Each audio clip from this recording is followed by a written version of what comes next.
በዚህ ዕለት ያው የተሰበሰብነው ብፁዓን አበው ሊቃነ ጳጳሳት ዳሸን ባንክ አክሲዮን ማህበር ከኢትዮጵያ ኦርቶዶክስ ተዋሕዶ ቤተክርስቲያን ጋር በመሆን በኢትዮጵያ ኦርቶዶክስ ተዋሕዶ ቤተክርስቲያን ስም በዓልን ለማዋል የተወሰነ ኢኮኖሚካል ችግር ያለባቸውን ሰዎች ለማገዝ ፈቃደኛ ስለሆነ ዳሽን ባንክ አክሲዮን ማህበር ከኢትዮጵያ ኦርቶዶክስ ተዋሕዶ ቤተክርስቲያን ጋር በመተባበር 300 ለሚሆኑ አቅመ ደካሞችና ችግረኞች የበዓል መዋያ እርዳታ አደረገ። ሚያዝያ 3 ቀን 2018 ዓ.ም በመንበረ ፓትርያርክ ቅጥር ግቢ ውስጥ ከሸገር ሀገረ ስብከት ወይብላ ማህደረ መለኮት ቅድስት ማርያምና ቅዱስ ሚካኤል ካቴድራል፣ ከአዲስ አበባ ሀገረ ስብከት ደብረ ብስራት ቅዱስ ገብርኤል ቤተክርስቲያን፣ ከመከኒሳ ደብረ ገነት ቅዱስ ሚካኤል ካቴድራል አካባቢ የመጡ ችግረኞችና በመንበረ ፓትርያርክ ጠቅላይ ቤተ ክህነት የጥበቃና የሥራ ሰራተኞችን ያካተተ ለትንሣኤ በዓል የሚውሉበት ለእያንዳንዳቸው 5 ሊትር ዘይትና 10 ኪሎ ዱቄት እርዳታ ተደረገ። በዕለቱም ብፁዕ አቡነ ዲዮስቆሮስ የቅዱስ ሲኖዶስ ዋና ጸሐፊና የራያ ሀገረ ስብከት ሊቀ ጳጳስ ባስተላለፈው መልእክት ይህን ቅዱስ የሆነ ተግባር እንድንፈጽም መልካም ሥራ እንድንሠራ የፈቀደልን አምላካችን እግዚአብሔር ምስጋና ይገባዋል ብለዋል። ብፁዕነታቸው አክለውም ካለን አካፍለን ለሌላቸው መርዳት የቤተ ክርስቲያን ዓላማ የቅዱስ ወንጌል ትእዛዝ ነው። ቤተ ክርስቲያንም ልጆቿ እንዲህ አይነቱ ተግባር እንዲፈጽሙ፣ ነዳያንን እንዲረዱ፣ አቅመ ደካሞችን እንዲንከባከቡ በየጊዜው ታስተምራለች። ስጡ ይሰጣችኋል ተብሏልና ሰዎች ሰርተው ከሚያገኙት ላይ ምንም ገቢ ለሌላቸው እንዲሰጡ ወንጌሉ ይነግረናል። በእግዚአብሔር ስም የምንሰጠው ሁሉ በሕይወታችን እናተርፍበታለን፣ እንባረክበታለን። በዛሬው ዕለትም ይህን ፕሮግራም ማድረጋችሁ እጅግ እናመሰግናለን ሲሉ አባታዊ መልእክታቸውን አስተላልፈዋል። እግዚአብሔር አምላካችን ሁላችንን በጤና በሕይወት ጠብቆ ከዚህ ዕለት አድርሶ እነሆ ይህንን ቅዱስ የሆነ ተግባር እንድትፈጽሙ እንድንፈጽም መልካም ሥራ እንድንሰራ ስለፈቀደልን አምላካችን እግዚአብሔር ለእርሱ ክብር ምስጋና ይድረሰው። በዓላችንንም የሰላም የጤና የበረከት በዓል ያድርግልን። እንግዲህ ያው ይህ ካለን አካፍለን የሌላቸው መርዳት መስጠት የቤተ ክርስቲያን ዓላማ የቅዱስ ወንጌል ትእዛዝ ነው። ስለዚህ ቤተ ክርስቲያንም ልጆቿ እንዲህ አይነቱ ተግባር እንዲፈጽሙ፣ ነዳያንን እንዲረዱ፣ አቅመ ደካማዎችንም እንዲንከባከቡ፣ እንዲጦሩ ታስተምራለች። በየጊዜው ስጡ ይሰጣችኋል ተብሏል።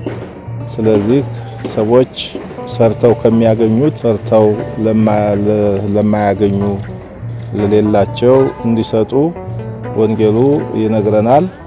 ስለዚህ እየሰጡ መቀበል ነው መስጠት፣ እየሰጡ ማገልገል ነው፣ እየሰጡ መክበር ነው፣ እየሰጡ መባረክ ነው፣ እየሰጡ መቀደስ ነው። ስለዚህ መስጠት በእግዚአብሔር ስም የምንሰጠው ነገር ሁሉ አያጎልም፣ ጎደሎ የለበትም። አትራፊዎች ነን፣ ሕይወታችንን እናተርፍበታለን፣ እንባረክበታለንና ስለዚህ በዛሬው ዕለትም ይህንን ፕሮግራም ማድረጋችሁ እጅግ እናመሰግናለን። እግዚአብሔር ይባርካችሁ። እግዚአብሔር ሀገራችን ኢትዮጵያንም ሰላም ያደርግልን። ፍቅሩን፣ ሰላሙን፣ አንድነቱን አብዝቶ ይስጠን። መልካም በዓል ይሁንልን። አቶ እንዳለ ገብረስላሴ የዳሽን ባንክ ማርኬቲንግና ብራንዲንግ ዳይሬክተርም እንደተናገሩት ዳሽን ባንክ ማህበራዊ ኃላፊነቱን ለመወጣት የተለያዩ ጥረቶችን ያደርጋል። በትንሣኤ በዓልም በመላው ሀገሪቱ ዝቅተኛ ገቢ ያላቸው ማህበረሰቦች ለመደገፍ ከፍተኛ በጀት በመመደብ ድጋፍ እያደረገ ይገኛል ብለዋል። ዳይሬክተሩ አክለውም ዛሬም በኢትዮጵያ ኦርቶዶክስ ተዋሕዶ ቤተክርስቲያን መንበረ ፓትርያርክ ቅጥር ግቢ ውስጥ 300 ለሚሆኑ ማህበረሰቦች ድጋፍ እያደረግን እንገኛለን ሲሉ ገልጸዋል። ዳሽን ባንክ ማህበራዊ ኃላፊነቱን ለመወጣት የተለያየ ጥረቶችን ያደርጋል። በዚህም በትንሣኤ በዓልም በመላ ሀገሪቱ ዝቅተኛ ገቢ ያላቸው ማህበረሰቦችን ለመደገፍ ከፍተኛ በጀት በመመደብ ድጋፍ እያደረገ ይገኛል።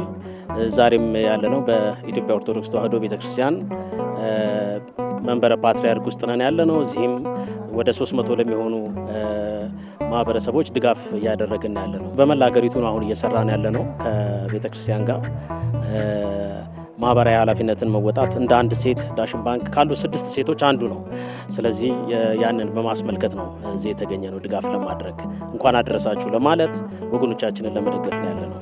ዳሽን ባንክ እንግዲህ ማህበራዊ ኃላፊነት ከመወጣት አንጻር ብዙ ስራዎችን እየሰራ ነው። በቋሚነት በቀን አንድ ጊዜ መመገብ ለማይችሉ ሰዎች ከ10 ሺህ በላይ ከሚድሮክ ጋር በመተባበር የምገባ ማዕከላትን ገንብተን አዲስ አበባ ላይ 4 የምገባ ማዕከላት፣ አንድ ጅጅጋ ላይ ተገንብቶ በቀን አንድ ጊዜ ምግብ እናቀርባለን። ይሄ በቀጣይነት አጠናክረን የምንሄድበት ነው የሚሆነው። ሰዎችን በኢኮኖሚ ኢምፓወር ከማድረግ በተጨማሪ ደግሞ በበዓል ላይ እንደዚህ አይነት ድጋፎችን ማድረጋችንን አጠናክረን የምንቀጥል ነው የሚሆነው። ለመላው የክርስትና እምነት ተከታይ በዓሉ የሰላም የደስታና የፍቅር እንዲሆን በዳሽን ባንክ ስም በራሴ ስም እመኛለሁ።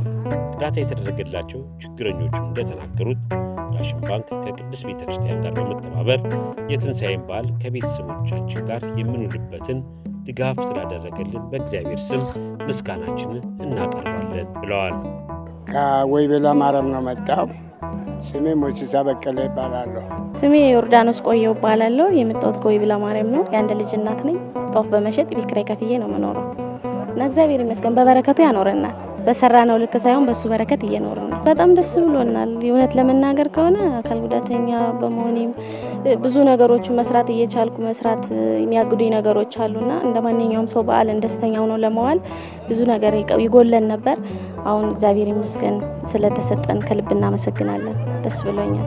ወደ ጎዳናው ከወጣው 4 ዓመት ከ7 ወር ላይ ነው አለው። አሁን ከወጣኔ ጠበቃ ስራ ነው የምሰራ። ከስራ ከወጣ በኋላ ሰው ቤት ኪራይ መክፈል አቃቴ። ወደ ጎዳና ላይ ወጣ። አሁን ባለው በጣም ከባድ ነው። 1 ብር ሰው ጥሎልን 1 ብር በአሁኑ ሰዓት የ10 ብር ዳቦም የለም። ከፍተኛ ችግር ነው። ሆኖም እንደዚህ ጎዳና ላይ ነው አንድ ጥግ ላይ ይዤ እሱም አንዳንድ ሰዎች የማቁ ተባብሮ እንደዚህ አንድ 3 ቆርቆሮ ሰርቶልን አንድ ትንሽ ቆርቆሮ ነገር ሰርቶችዋል። ውስጥ ነው የምኖረው። ምንም የለኝም። እኔ ጸበልተኛ ነኝ። ተሐረር ነው የመጣሁት። ረዳትም የለኝ እርዳታም የለኝ። አንድ ልጅ ነው ያለኝ። እንዴ ተንከራትቼ ነው የሰው ኪራም ከፍለው። ምንም የለኝም። አለ ፈጣሪ አለ መዳህን አለ። ከወይቤላ ማርያም ትናንት ነው የተመዘገብነው። አጋጣሚ ቁጭ ብለን ስግደት ላይ እኔ የምሰራው በር ላይ ንዋየ ቅዱሳት ነው የምሸጠው፣ ጧፍ ነው የምሸጠው። አባታችን መጣው መዘገቡን። ነገ ጠዋት ትሄዳላችሁ ተባልን። እንደዚህ አልጠበቅንም። እውነት ለመናገር ከሆነ እንደዚህ አይነት እድል አጋጥሞኝም አያውቅም። ለመጀመሪያ ጊዜ ነው። አምና አዋሽ ባንክ ሰጥቶናል ወይቤላ ማርያም ቅጥር ግቢ ውስጥ፣ ዘንድሮ እዚህ ተሰጠን። ከልብ እናመሰግናለን። ይህ ድርጅትም ዳሽን ባንክንም እናንተንም አመሰግናለሁ። በጣም ደስ ብሎኛል። ለእኛ እንደዚህ ሁልጊዜ ድጋፍ የማደርግ ሰው ብገኝ እንደዚህ ደስ ነው የምለው። ለምን በጣም ደስ ብሎኛል። በራሴ በኩል ደስታ ነው የምሰማኝ። የከፋ ሰው ብዙ ችግር ላይ ያለ ዓመተ በዓል ሲመጣ ጭንቃል። ከሌላ ጊዜ የባሰ ደስታ ጣላው። በጣም ደስ ብሎኝ የምለው ብዬ ገምታለሁ። እንደው ደስ ብሎኛል። እመቤቴ ነግሬያታለሁ። እመቤቴ ምንም አታሳጣችሁ፣ ወልዳችሁ አትጡ፣ አይታችሁ አትጡ። ወልጄ አጣሁ፣ አይቼ አጣሁ፣ አትጡ እና ይሄ ዓመት በዓል ማለት በዚህ ከባድ ነገር ነው። ከባድ ነገሩ ይስጣችሁ፣ አትጡ፣ በዚህም ይልመድባችሁ። እኔ በፊት እንደዚህ አይነት አይቼም አላውቅም በእውነት ግን ሲያው አሁን በጣም ደስ ይለኛል። በጣም ደስ ይለኛል።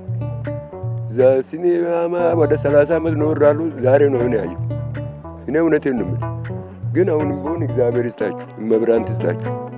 ሁሉም ሰው ቢተባበር ማለት ያለው ለሌለው ቢሰጥ እኔ ያለኝና ለሌለው ብለን ብንተጋገዝ በጣም መልካም ነው ላለው። አባቶቻችን አስበው እኛን ዝቅ ብለው ከታች ያለነውን እዚህ ቦታ ላይ አምጥተው ይህን ስላካፈሉን ከልብ እናመሰግናለን። ክብረት ይስጠልን። ይሄ ዳሽን ባንክን በጣም እናመሰግናለን። ይሄ ባለ ስጦታ ነው ብሎ ምንም መተዳደሪያ የለ ሰው ማስታወሱ በጣም አመሰግናለሁ። ድርጅቱ ራሳቸውን በጣም ሁልጊዜም ትርፋማ ሆኖ ድርጅታቸው ከፍ እንዳደረግ እመኛለሁ። ይሄ ኦርቶዶክስ እምነት በሙሉ የኢትዮጵያ ሕዝብ በሰላም በመልካም እድል እንደደረሱላቸው እመኛለሁ። በዚህም እነሱም ሁሉም ኢትዮጵያ ሕዝብ ያለ ባለ አቅሙ የረዳን ነው እንጂ እስካሁን አንኖርም። እነሱንም ፈጣሪ ዕድሜና ጤና እንደሰጥ የኢትዮጵያ ሕዝብ እመኛለሁ።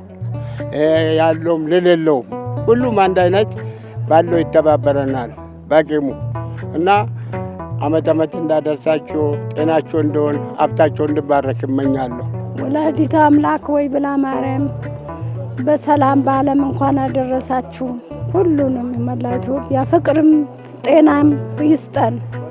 እኔ በጎደለ ቦታ እሷ ወይ ብላ ማርያም እሷ ትሙላበት።